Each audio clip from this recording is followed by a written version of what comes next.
Hey, hey, ISO, let's get it. Clear out the room, I'm coming through. They wanna see what I'm about. Extra read about it. I'm today's trending topic. I put commas over bullshit. Yeah, I put that on combination from Oleksandr Usyk. Little dip in the knees. I lost and snapping. I bet on me and my team. And then he nailed it right in the middle. Down and show you.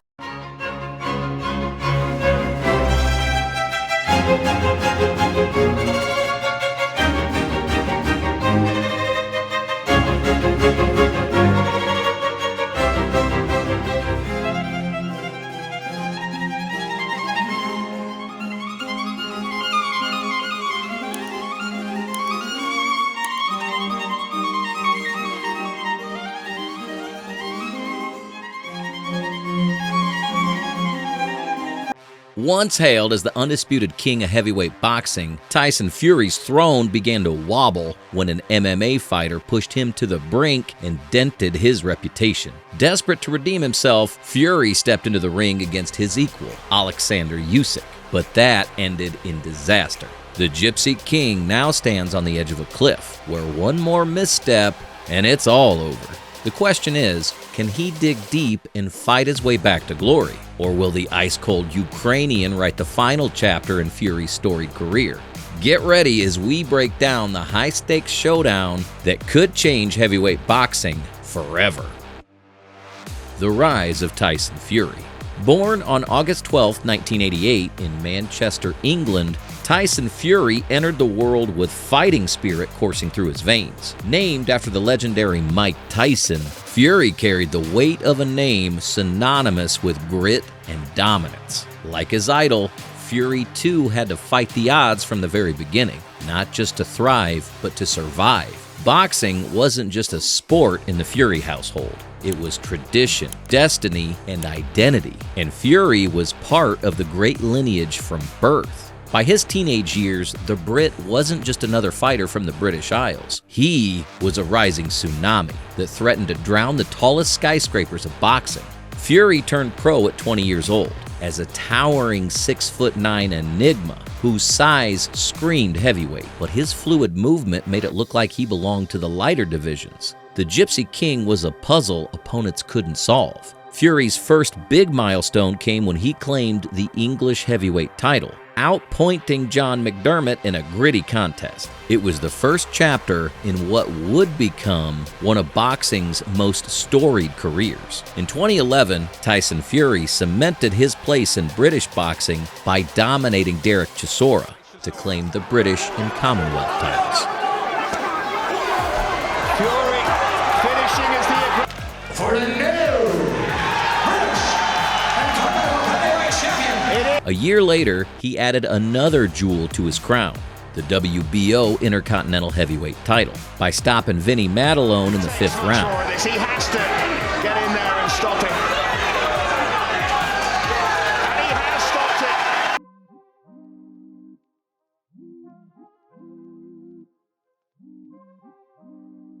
Fury's rise was slow and steady as he carved out a pristine record of 23 wins in his first 6 years as a professional. But it was 2015 when the world truly took notice as Fury stepped into the ring with Vladimir Klitschko, the heavyweight kingpin who hadn't tasted defeat in over a decade. Against all odds, Fury delivered a boxing masterclass.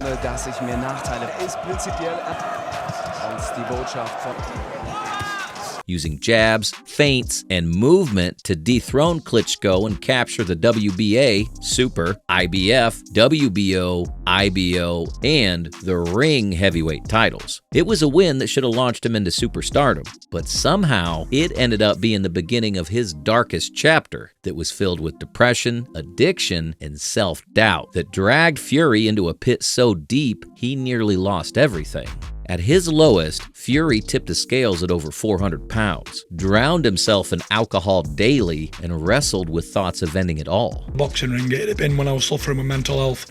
I was on the verge of suicide. Yet, somehow, amidst those dying embers, there was a spark, a flicker of hope that Fury returned to face Deontay Wilder. the most feared knockout artist in the division, and their first to claim the WBC and the Ring heavyweight titles. From there, Fury went on a rampage, stopping Wilder in their trilogy fight. Supernatural strength. Fury throwing it up again.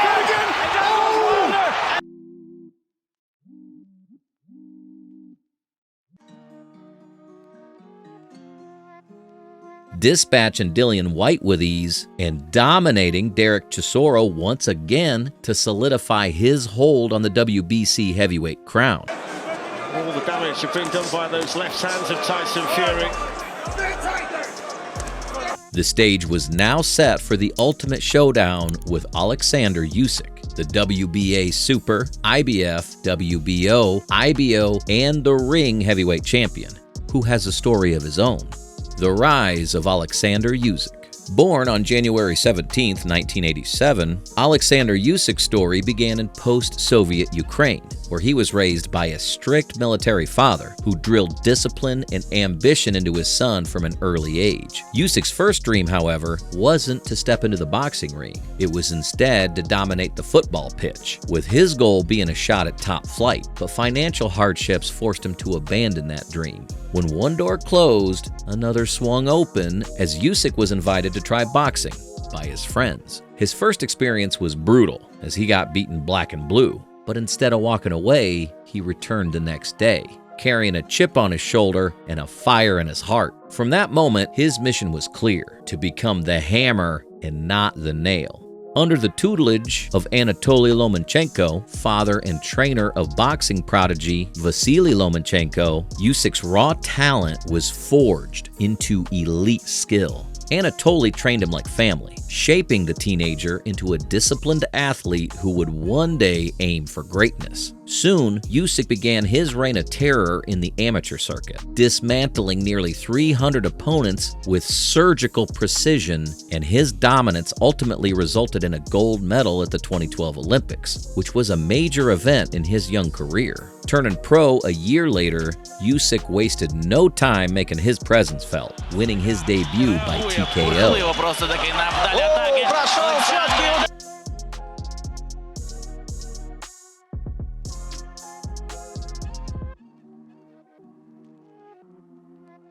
Eight knockouts later, he captured the WBO Intercontinental Cruiserweight title by schooling Krzysztof Glowacki with dazzling footwork and sniper-like power, and that victory launched Usyk's climb to undisputed glory, a path riddled with perilous obstacles. With each fight, competition got tougher, so much so that the likes of Michael Hunter and Mairis Briedis pushed him to his limits. But Usyk's tireless preparation and mental fortitude always kept him a step ahead. At the World Boxing Super Series finale in 2018, Usyk reached the pinnacle of the cruiserweight division by outclassing Murat Gassiv to become the undisputed champion.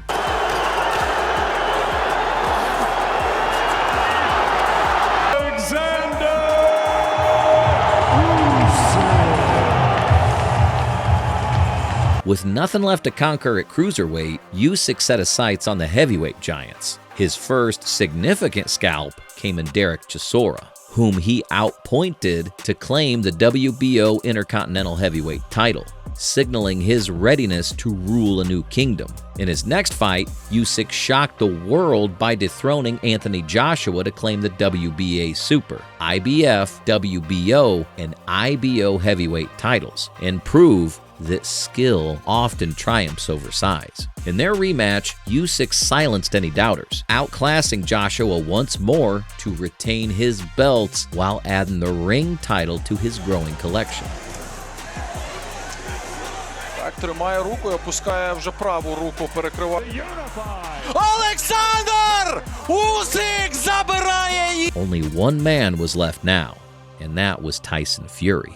The undisputed title fight. On October 25th, 2023, the boxing world received good news as Tyson Fury and Oleksandr Usyk announced they'd signed the contract for the undisputed heavyweight title fight. The event was initially reported for December 23rd, featuring a co-main event between Anthony Joshua and Deontay Wilder, making it one of the most stacked cards in heavyweight history. But there was a tiny, or should I say, gigantic hitch. and his name was Francis Ngannou. Just days after hyping up the showdown with Usyk, Fury had to face Ngannou, the most terrifying MMA fighter to ever lace up gloves, in a 10-round professional boxing match. Fury was expected to breeze through it, but Ngannou flipped the script by dropping the Gypsy King and damaging him enough to put him out of action for 3 months. Though Fury eked out a controversial victory, it came at a cost. The Usyk fight was delayed, and Fury's aura of invincibility took a massive hit. Unbelievable career. I think his legacy is questionable. If you look at his CV, look who he's beat. He's got Klitschko and he's got Deontay Wilder. The Klitschko fight was a bit of a stink. I'm not going to rubbish him, but his CV doesn't stack up. Now he's stepped up, or he's been asked to step up to the plate, and he has done. He's fought Usyk. I don't think he'll beat Usyk. I disagree with you. I don't think he beats him in a rematch. I think Tyson Fury's best days are behind him. But back to Usyk believed Fury underestimated Ngannou. Many began to question whether Fury could handle the most technically gifted heavyweight alive if he struggled to put away an MMA fighter making his boxing debut, and what followed only deepened those doubts. On November 16th, just 3 weeks after the Ngannou bout, Fury vs. Usyk was officially announced for February 17th, 2024, in Riyadh, Saudi Arabia, with a launch press conference planned for London. The stage seemed set for history, but uncertainty struck again. 2 weeks before the fight, Fury suffered a cut during training, forcing doctors to recommend more recovery time. The event was postponed and rescheduled for May 18, 2024, with the entire card moving to Saudi Arabia. Despite the delays, Fury's antics didn't miss a beat as his signature trash talk returned in full swing. I'm gonna bust him. Sausage, ugly little man, rabbit. Run, rabbit, run, rabbit, run, run, run. He threw jabs at Usyk and stirred the pot. But this time, even Fury's loyal fans wondered, could his mind games work? Or were they just a smokescreen for deeper cracks in his armor? Yous are all dossers. He's getting knocked out, and yous two are gonna be working for me carrying me bag slinks. We ain't beat Tyson Fury yet, sausage. Look at him, his heart's pounding now. He's like a little pussy with an earring in. Shit house. His bollocks have shriveled up now, they have. Little sausage. I don't with an earring in, you fucking pussy. I'm very happy to be here. Thank you so much, everybody, people. I more speak in the ring. Usyk wasn't one to back down, meeting every one of Fury's verbal barbs with sharp, calculated responses. When the Lord gives me Tyson in my hands, I will make my job. When fight night arrived, the battle lived up to the fiery buildup. From the opening bell, Usyk took control, landing clean left hands that gave him the early edge. Fury absorbed the shots with the calmness of a seasoned veteran, patiently working to find his rhythm. By the third round, Fury's jabs came alive as he danced off the back foot, forcing Usyk into a tactical war at the center of the ring. By the fifth, the Gypsy King had cracked the code, landing with more precision and controlling the tempo of the middle rounds. But Usyk began building momentum as the fight progressed. In the seventh round, Usyk's flurry of two-punch combinations left Fury bloodied, a sign that the Ukrainian was waiting for his perfect moment to strike. That moment came in the ninth round with a devastating right-left combo sending Fury reeling onto the ropes.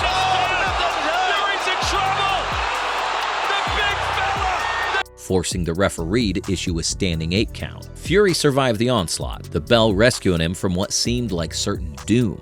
By the 10th, Fury had shaken off the cobwebs but lacked his usual firepower. Usyk surged forward in the championship rounds, unleashing a relentless barrage that sealed his dominance. When the final bell rang, the scorecards revealed a split decision, and Oleksandr Usyk's hand was raised. The Gypsy King had fallen, but the fight was nothing short of legendary. I just wonder if right now Usyk is just on a whole other level. And I do consider him to be right now the #1 pound-for-pound fighter in the world. It's hands down the best fighter in the modern history that has proved to be undisputed champion in cruiserweight as undisputed champion in the heavyweight. Oleksandr Usyk has proved it, and this win is important for him, but even more important for us Ukrainians.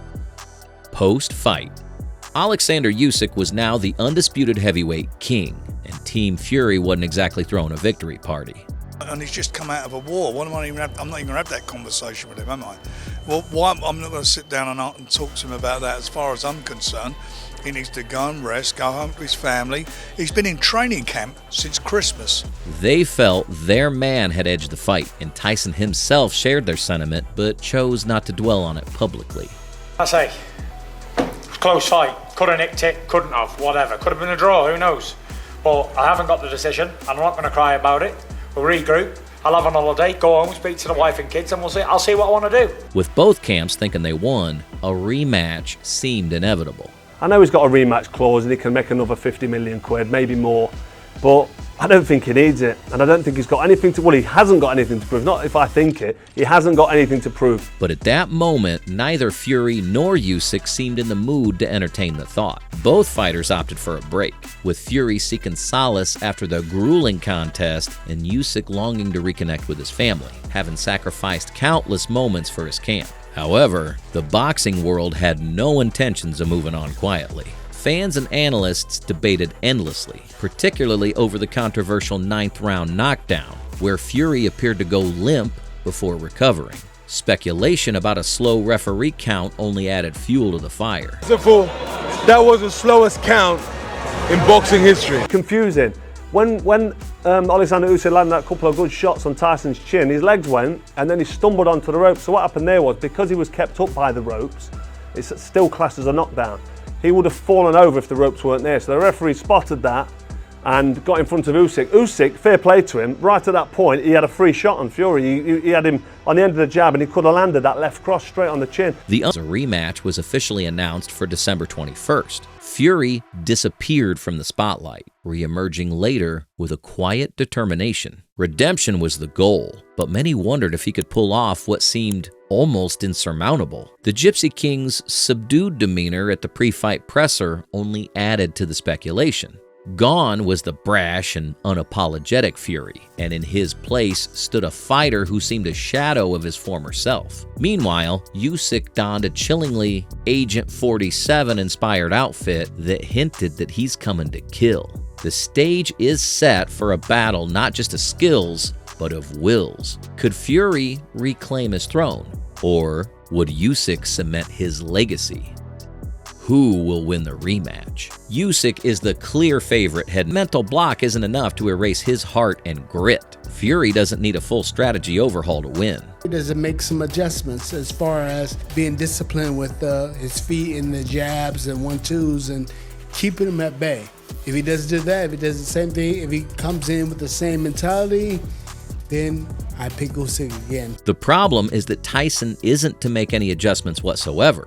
I'm not making any adjustments at all. Fury did more damage to Usyk than any fighter since Usyk's heavyweight ascent, making the first fight a lot closer than Usyk's bouts against Anthony Joshua. That said, Usyk passed his toughness test with flying colors, and now he knows exactly what to expect from Fury.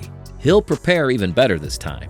Fury, though, faces a monumental challenge in speed, stamina, and, surprisingly, power. Usyk's power is no longer something Fury can afford to ignore. Fury's best shot at victory is to use his size. He needs to lean on Usyk, slow him down, and dominate with brute strength. In the first fight, Fury recognized that Usyk's speed was his biggest threat. He even suggested that preventing Usyk from darting in and out of range would bring him success. That strategy failed. Now, though, Fury faces a new concern, which is Usyk's deceptive power. See the same result happening again. I just think Usyk has got one of them styles as if it's a common style. It's not.